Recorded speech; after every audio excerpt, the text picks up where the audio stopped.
कोकणातल्या प्रत्येक व्यक्तीच्या जिव्हाळ्याचा सण म्हणजे शिमगा. प्रमाण कोकणातले राजकारणी देखील शिमग्यामध्ये सहभागी होतात. राज्याचे उद्योगमंत्री असलेले उदय सामंत यांनी पाली या मूळ गावी शिमगोत्सवाला हजेरी लावली. यावेळी त्यांना ढोल आणि ताशा वाजवण्याचा मोह आवरता आला नाही. मुख्य गोष्ट म्हणजे जुन्नरचे आमदार शरद सोनवणे हे देखील आवर्जून कोकणातला शिमगा पाहण्यासाठी त्या ठिकाणी हजर राहिले.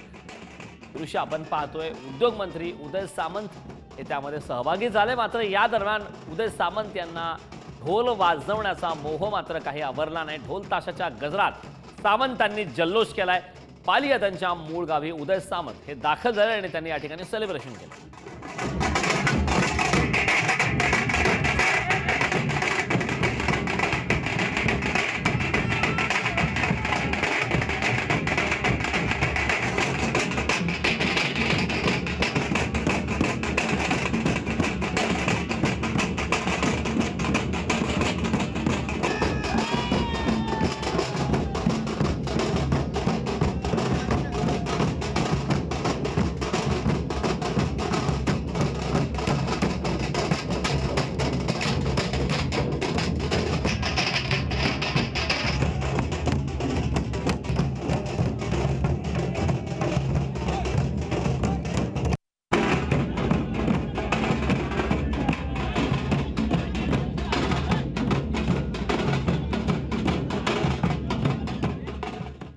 प्रत्येक कोकणी माणसाला हवा असा असणारा सण म्हणजे शिमगोत्सव आणि याच शिमगोत्सवाला चाकरमानी सुद्धा मोठ्या संख्येने कोकणामध्ये येतो. यामध्ये राजकीय नेते सुद्धा मोठ्या उत्साहाने सहभागी होतात. आपल्यासोबत सुद्धा राज्याचे उद्योगमंत्री उदय सामंत आहेत. आपण सुद्धा कोकण सुपुत्र आहात. विधिमंडळामध्ये फटकेबाजी चालू असते, परंतु वेगळ्या पद्धतीने या ठिकाणी आपली ढोल वाजवण्याची उत्साह आपल्याला दिसून आला.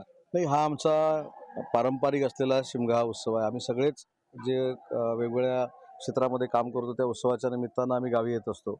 माझा जन्म देखील या गावातला आहे. माझं बालपण देखील या गावात गेलं आहे.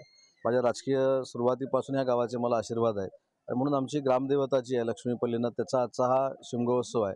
इथं आल्यानंतर पुन्हा एकदा सगळ्यांना भेटता येतं, देवाचा आशीर्वाद घेता येतं आणि एक नवीन ऊर्जा पुढच्या आपल्या राजकीय कारकिर्दीसाठी मिळते. याच भावनेतनं आणि कोणालाही दुःख देऊ नको, सगळ्यांना सुखी ठेव आणि सगळ्यांना चांगली बुद्धी दे, हे सांगण्यासाठी मी इथे येतो. मी ईश्वर चरणी फक्त एवढीच प्रार्थना करतो की महाराष्ट्रातल्या कुठच्याही व्यक्तीवर संकट येऊ नये, कोकणातल्या व्यक्तीवर संकट येऊ नये. मला ज्या मतदारसंघानं एवढं मोठं केलं आहे त्यांना कधीही कमतरता कसली वाटू नये, हीच मी ईश्वर चरणी प्रार्थना करतो आणि तीच प्रार्थना आमच्या देवाकडे मी केलेली आहे. राजन चव्हाण, पुढारी न्यूज, पाली, रत्नागिरी.